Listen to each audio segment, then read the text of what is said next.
What's up, everyone? We are here inside of Avicoli's restaurant, right down the road from Liverpool High School, and within walking distance from Liverpool, actually, on the corner of Route 57 and Wetzel Road.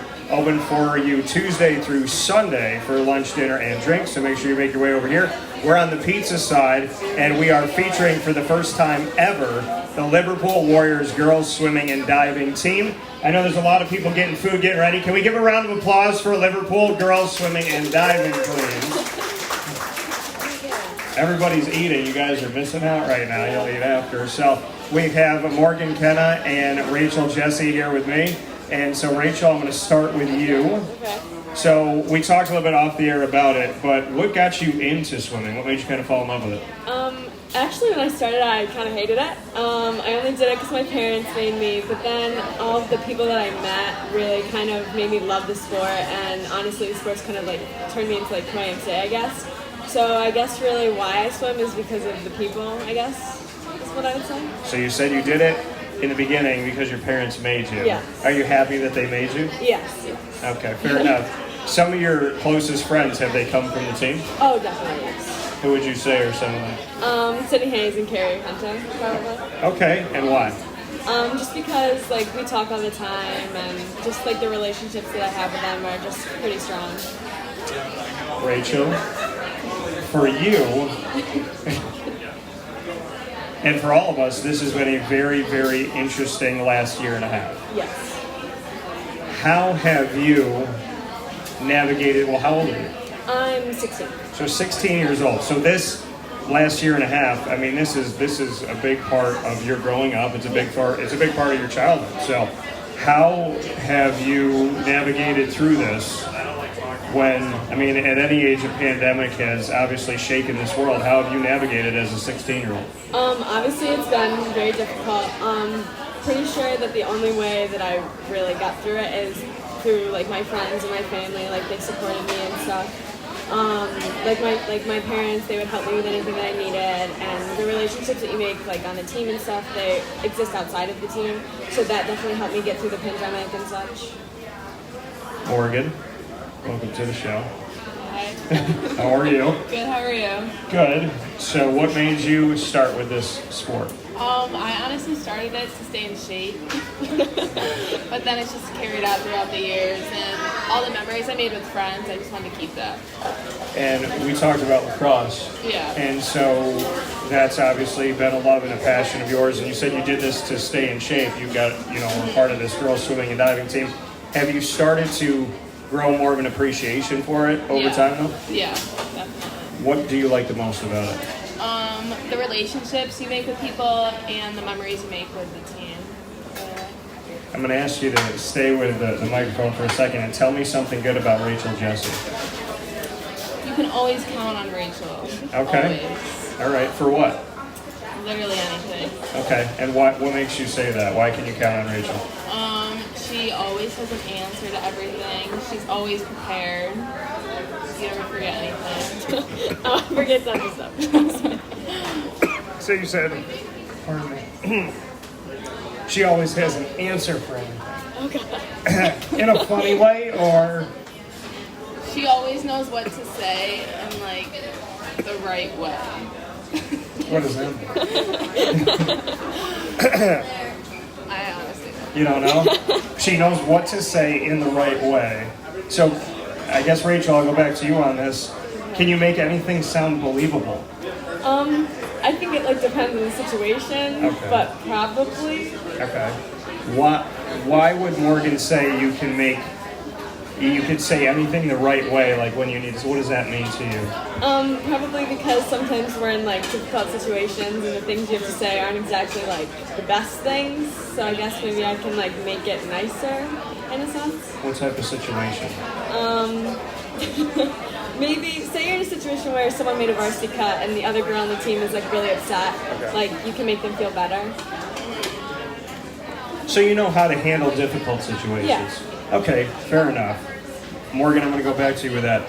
Has Rachel ever handled a difficult situation with you before? I don't think so. Okay. But I've seen her do it. You've seen her do it. Yeah. So you can vouch for her. I can vouch for her. Okay. The last 18 months for you have been what? How would you describe these last 18 months? Very difficult, but knowing how, am I talking this? But knowing how difficult it is and then having a little relief this summer definitely motivates us and pushes us even more, I'd say, knowing it can all be taken away. And knowing that something can be taken away, not because of injury, not because, something happens within yourself that you can control, but you can't control anything like this. So how did you deal with not being able to control the last year and a half? My friends and family were there, and I still worked out on the off side, knowing or hoping that there'd be something I could use this to. And when you were working out, what kept you going?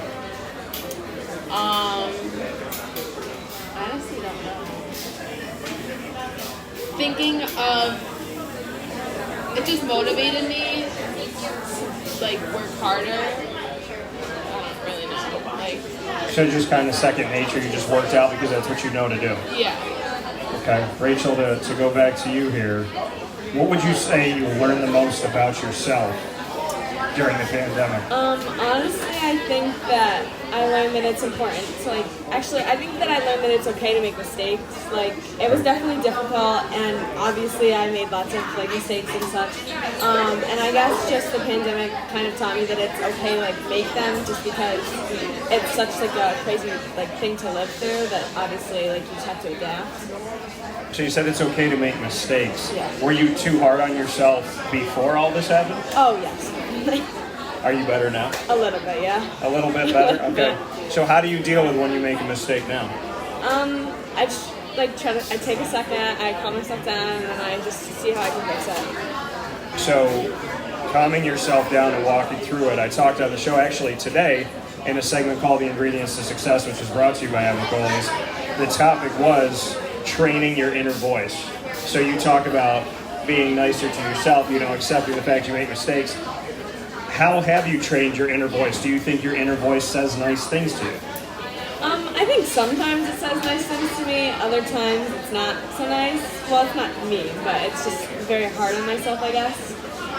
Most of the time, though, it's nicer now, I would say. Why are you so hard on yourself? I think I just put a lot of pressure on academic validation and success via my sports and such. I've just kind of always been like that, and I guess it's just kind of carried through my childhood. So are you planning on being kinder to yourself as time goes by? Yes. You're gonna get there? Okay. Morgan, what about you? How's your inner voice? Is it nice to you? It's gotten better. Okay, all right. I used to be really hard on myself as well, but knowing, I've just became more accepting and acknowledging that people make mistakes and not everyone's perfect. Was it more of a learning for you to accept other people's mistakes or your own? My own. Your own. Yeah. Okay, and how do you talk yourself through it now? I don't know. I just tell myself everything's going to be okay and everything happens for a reason, and in a week, none of this might not matter, so. Yeah, I think if we realized anything about life, they tell you, I've always heard that, something that matters today is not going to matter tomorrow. Yeah. Somebody says something mean about you on social media, and they might have wrote it 3 months ago, but you read it today, and my question to people is, it was there for 3 months. So if it sat there for 3 months and you didn't know about it, why would it ruin your life today if it obviously didn't for the last 3 months? So I think the pandemic, from what you're saying, has really taught you even more so, when something happens today that's not that great, in a week from now, the whole world might change again. When you saw the world change, did it scare you? Did it challenge you? What did it do? At first, I didn't realize that it was actually going to change for good, but then in the middle of it, I was kind of worried that things would never go back to normal, or we'd always be virtual for school. Yeah. But now, it's changed me, I'd say. Is it feeling more normal again? A little, yeah. A little. What's feeling more normal? Seeing people like without a mask on, Yeah. being out in public, hanging out with friends. What did you miss the most? Probably seeing my friends and playing sports. Okay. So what are you doing with your friends now that maybe you didn't appreciate a year and a half ago? Going out to dinners, hanging out, going to movies, going to watch sporting games for our friends. Going to movies is a big one for me. We'll come back to that because our governor, who's no longer our governor, closed the movie theaters longer than anything else in the entire state, which was insane to me. So, but Rachel, I'm going to go back to you here for a second. What did you miss the most? I definitely honestly just missed seeing people, like just in general, like seeing them over the phone or over the computer is just not the same at all. Like my grandmother lives across the street from me and I didn't get to see her for I don't even know how many months, and it was just, that's just definitely something that I missed a lot. You know, and that's something that I feel like we don't talk about enough. Like you said, your grandmother lives across the street. Yeah. And you didn't physically see her out of protection, obviously, and to keep her safe. You know, my mom and my dad were Italian and Hispanic, so when I see my parents, you give them a hug, you give them a kiss on the cheek. Yeah. For like a month and a half, I didn't give my mom like a hug or a kiss on the cheek, and I could see that even though she could see me and I was like right in front of her, it was kind of breaking her heart. That it was like, oh, my son's here, but he's not really here. Yeah. So how did you deal with it? Honestly, I just try to stay positive, and I try to think, okay, well, let's just stay safe, and maybe if everyone like continues to do that, it'll be over sooner rather than later, and you can see her faster. What do you appreciate about your grandmother more now? Honestly, just sitting around with her, like being able to talk with her, like in person, like just actually being able to have contact with her. Did you have fear at the beginning of this?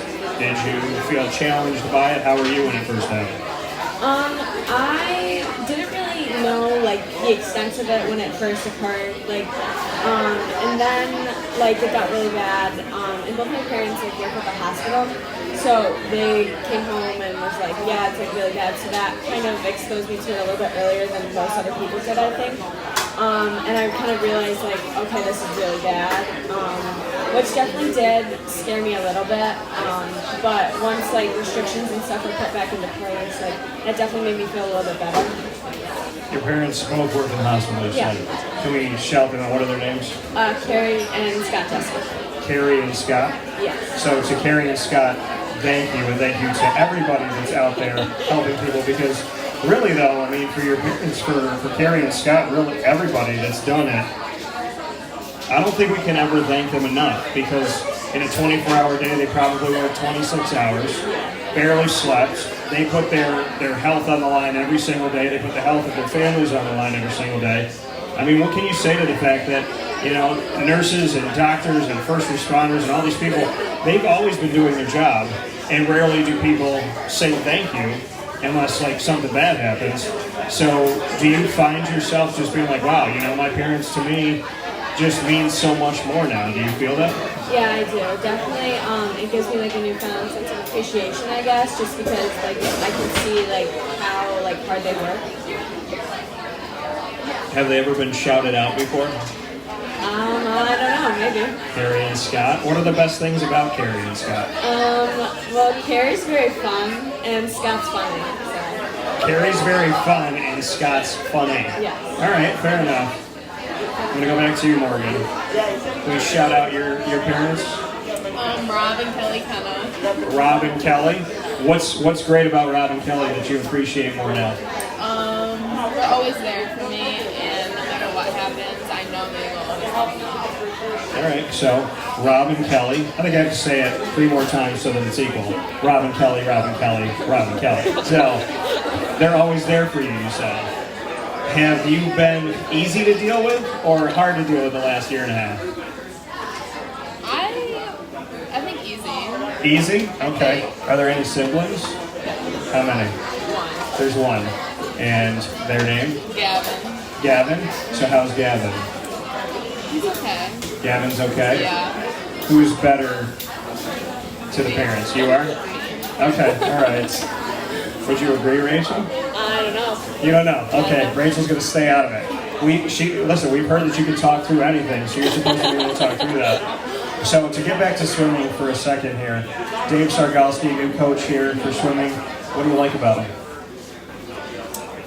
I love his coaching style. He changes the sets around, so it's not just a swimming a 200. It's intermingled with new things. Okay, so you like that he's kind of changed things up a little bit. What about you, Rachel? What do you like about Coach? I like that he's willing to like listen to you and he'll like take suggestions, and he's trying really hard not to change like a lot of traditions, which I really like because obviously like we've had them for 4 years and like we want to finish a high school career with them. What are some of the traditions that you have? Some of the traditions that we have are singing the alma mater before every meet, our cheers that we do as a team, and senior night and all that stuff.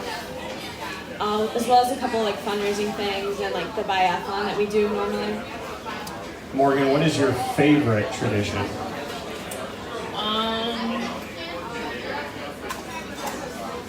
I like the team dinners. We always do that before every swim meet the night before. I really like that. Do you do it at a person's house? Does it change? We used to do it at a person's house. With COVID last year, we started doing them at the cafeteria at Liverpool. So I think we're going to do a little bit of both this year. Yeah. When you do it at someone's house, who has the best chef? Who's the best cook? I think Miss Thompson makes everything from hand. Okay, Miss Thompson. All right. We usually order food, but she bakes everything. She makes it all. What does she usually make? Pasta, meatballs, salad, bread. Lots of pasta. There's just a lot of pasta. Different kinds. Yeah. So Miss Thompson, by hand, Yes. we gotta give her a shout out then too, because she's making food for. Yeah. No, it is. Okay, all right, fair enough. So before we get to our next set here, as we are here at Avicoli's every single month with Wake Up Call with Dan Tortora, exclusively sitting down with the Liverpool Warriors teams, their student athletes, of course, the administration, Ari Lieberman and company, and of course our coaches. And today is a very special day as we make history for the first time ever with Liverpool Warriors girls swimming and diving. I'm here with Morgan Kenna and Rachel Jessie. Our final portion of this is going to be rapid fire. But before we get there, I've asked teams all throughout Liverpool High School, which is right up the road here from Avicoli's, what it means to be a warrior. What does it mean to you, Morgan, to be a warrior?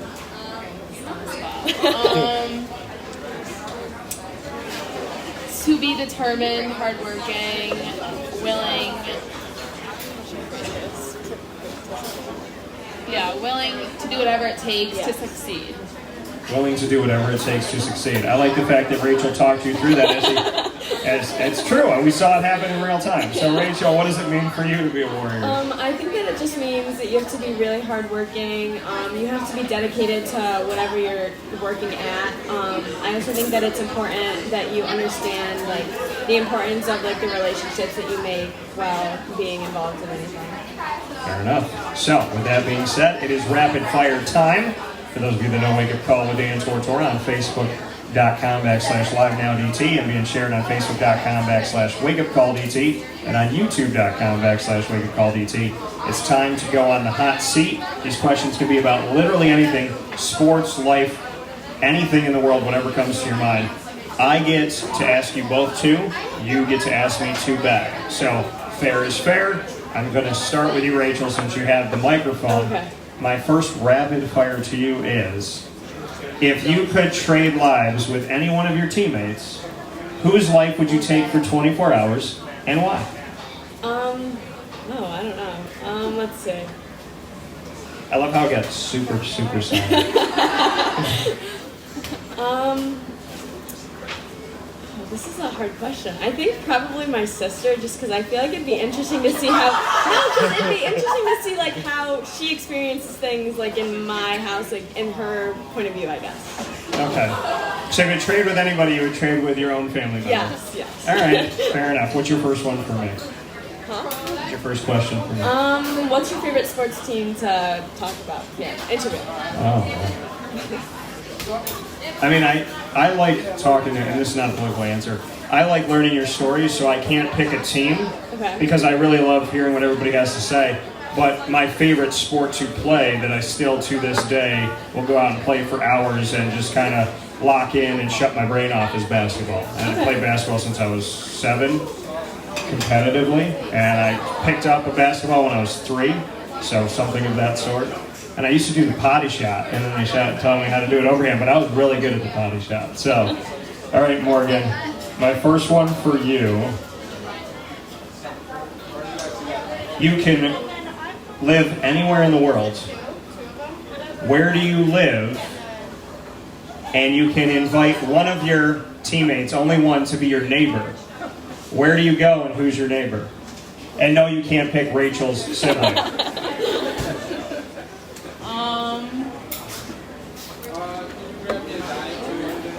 Probably Hawaii. Okay. And I'd say with Nikki. What is it? Nikki. Nikki's going to be your neighbor? Yeah. Why? We get along pretty well. Okay, all right. Who's going to borrow from who as neighbors? Are you going to go to her house and borrow stuff, or is she going to come to yours? I'll probably go to hers. Okay, fair enough. What's your first one for me? Who's winning the Super Bowl?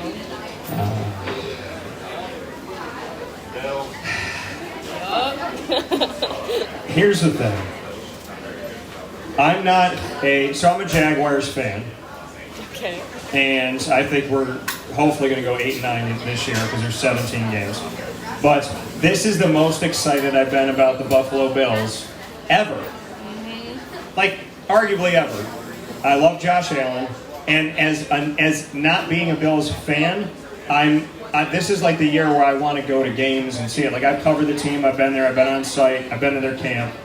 But being a Jaguars fan, I'm really excited about the Bills this year, and I think they're going to have a good year. And they got a lot of talent. And they got, on the defensive side, they got some of my guys that I have interviewed. Levi Wallace from Alabama. They have Matt Milano from BC. And they have one of my, Ed Oliver from Houston. So all these guys that I've talked to. And Josh Allen is a quarterback everybody wants in fantasy football. So I think the Bills will be good. But how do you go against, and I didn't want to say he was the GOAT, and I fought it forever, and then he won with Tampa that was like a 4-win team, the only team in their division to not go to the playoffs one of the years for the NFC South. He did it without Belichick, so he's proven that if you can do it in Tampa, you can do it anywhere. So if I had to put my feet to the fire, the 87-year-old Tom Brady will win another Super Bowl. And we're just going to have to deal with it until the man. It's like him and Boeheim. It's like, who's going to last longer? But right now, Tom Brady's looking pretty darn good. And, you know, I think Aaron Rodgers is good, but Green Bay, that's a weird marriage that they have. So I think Tampa. I'm going to say Tampa. I'm going to stick with you, Morgan, since you have the mic. So my last one for you will be, so you're a Bills fan? I am. Okay. Who is your favorite Buffalo Bill of all time? And who is your favorite Bill right now? Josh Allen right now. Okay. I don't know if I have one from the past. You don't know if you have one for, so why Josh Allen right now? You don't know? I like him. You just like Josh Allen. Yeah. Well, you can believe in him. He's giving fans something to hope for. What's your last question for me? Anything in the world. Favorite pizza spot? I will tell you there's a lot of great places to get Italian food in central and upstate New York because many Italians settled here, including the majority of my father's family. But the margarita pizza that's right here, which I have a picture of that I put on social media all the time, this margarita pizza is to die for. And they have a good white pizza, so like the garlic with the rig out underneath, that one's good. I think it has tomato and broccoli or spinach. So yeah, there's a lot of good stuff here. Basil? Who said basil? Thank you. John said basil. So that's one of my favorites. And actually when I flew back in from Florida and my mom picked me up, she had my dog and we were going back to the house, this is where we came. So this is the first meal that I had, and the wings are good here too. So shout out to Avicoli's. All right, Rachel. Hey, as you can see, Rachel, on my arm I have Iron Man. Okay. If you could be any superhero for a day, Okay. who would you be and why? Not your sister. Maybe Captain America, Okay, I like it. Why? just because he's really strong. I think it'd be fun. He can also run really fast. Okay. So because he can run really fast. Do you ever run, or when you're in the pool, are you ever swimming? Do you ever say on your left to somebody like you did in the movie? Oh no. You should do I that. should. Okay. You should swim up next to someone and say on your left, because that's your Captain America moment. Actually, when we kick, I think I probably would. You do? Probably, yeah. All right. You say on your left. If I'm passing them, yeah. Good. I think you should do that. That's something to remember when you're doing well out there. Okay. What's your last one for me? What is your favorite place to travel? There's a lot of places I want to go, but my place that I've been, I think I've been more times by myself traveling lately because I'll just go and I don't care. I mean, I love going. Is Disney. I love going to Walt Disney World. So I've been there. I didn't go there last year, which was insane, but we didn't go anywhere last year. I've been 3 times this year already. And by 3 times, it's like multiple days at a time. So I love Disney. I'm a big kid. I love Pluto. My buddy, my best friend, like my brother, he works there. So there's a lot to love. There's a lot of good food, a lot of good rides, and yeah, it's the perfect place to just kind of shut your brain off and have a good time. So I got to give it up to Disney. With that being said, Morgan, Kenna, Rachel, Jessie, your swimmers that are here with us here in the Liverpool Warriors Girls Swimming and Diving Show, on site on location at Avicoli's through Wake Up College and Tortora. Please give a round of applause to Morgan and Rachel. We got plenty more coming up, including your coaches, right after this.